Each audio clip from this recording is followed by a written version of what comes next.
మీరు ఈ హెచ్‌డబ్ల్యూ బ్యాటరీని స్కూల్ ప్రాజెక్ట్స్‌లో గాని, సైన్స్ ప్రాజెక్ట్‌లో గాని వాడే ఉంటారు కదా! ఈ హెచ్‌డబ్ల్యూ బ్యాటరీ రీచార్జబుల్ కాకపోవడంతో దీంట్లో ఛార్జింగ్ అయిపోగానే మనం పడేయాల్సి ఉంటుంది. ఈ వీడియోలో ఈ హెచ్‌డబ్ల్యూ బ్యాటరీకి ఛార్జింగ్ ఎలా పెట్టాలో చెప్తాను. నిజమా? ఈ హెచ్‌డబ్ల్యూ బ్యాటరీస్‌కి ఛార్జింగ్ ఎక్కువ అని చెప్పి కంపెనీ కూడా చెప్పేస్తున్నారు. దీన్ని మనం ఎటువంటి చార్జర్ యూజ్ చేసి అయితే ఛార్జింగ్ పెట్టలేం. కానీ మీ దగ్గర ఈ ఛార్జింగ్ మాడ్యూల్, ఈ బ్యాటరీ ఉంటే మాత్రం మీరు ఛార్జింగ్ పెట్టొచ్చు. వీడియో స్కిప్ చేయకుండా చూడండి ఎలా పెట్టాలో చెప్తాను. ఫస్ట్ అయితే హెచ్‌డబ్ల్యూ బ్యాటరీ కిందున్న బేస్‌ని అయితే ఒక కట్టర్ తీసుకొని ఓపెన్ చేయాలి. అలాగే నేను ఓపెన్ చేసేలోపు మన ఛానల్ సబ్స్క్రైబ్ చేయొచ్చు కదా! ఇటువంటివి చాలా చేద్దాం.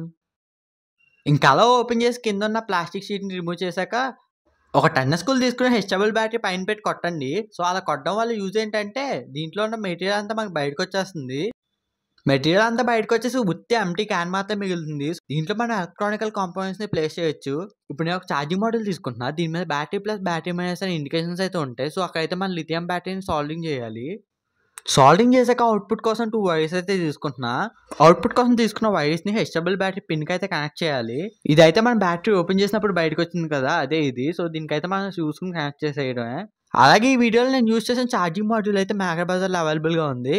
ఇంట్రెస్ట్ ఉన్న వాళ్ళు చెక్ చేయండి. సో, ఇంకా అలా కాంపోనెంట్స్ అన్నిటిని లోపల ప్లేస్ చేశాక హెచ్‌డబ్ల్యూ బ్యాటరీ పిన్ అయితే మనం పర్ఫెక్ట్‌గా సెట్ చేసుకోవాలి. లేకపోతే బాగోదు. సో, ఇంకా అలా హెచ్‌డబ్ల్యూ బ్యాటరీ పిన్ పర్ఫెక్ట్‌గా సెట్ చేసుకున్నాక బ్యాటరీని ఛార్జింగ్ మాడ్యూల్‌ని కూడా సెట్ చేసేసుకుంటున్నా ప్రాపర్‌గా.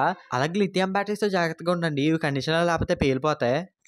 ఇందాక మనం ఒక ప్లాస్టిక్ షీట్‌ని అయితే రిమూవ్ చేసాం కదా! ఇప్పుడు దానికైతే ఈ విధంగా కట్ చేసుకోవాలి. సో, కట్ చేసుకున్న తర్వాత హెచ్‌డబ్ల్యూ బ్యాటరీ కింద అయితే సెట్ చేసేసుకోవాలి. ఇంకిలా చేసేస్తే రీచార్జబుల్ హెచ్‌డబ్ల్యూ బ్యాటరీ అయితే రెడీ అయిపోయింది. దీన్ని మనం ఏ 5 వోల్ట్ అడాప్టర్‌ని యూజ్ చేసైనా ఛార్జ్ చేయొచ్చు. ఇంతవరకు చూసారంటే మీకు వీడియో ఎంతో కొంత నచ్చే ఉంటుంది. సో, ప్లీజ్ సబ్స్క్రైబ్ చేసి వెళ్ళండి.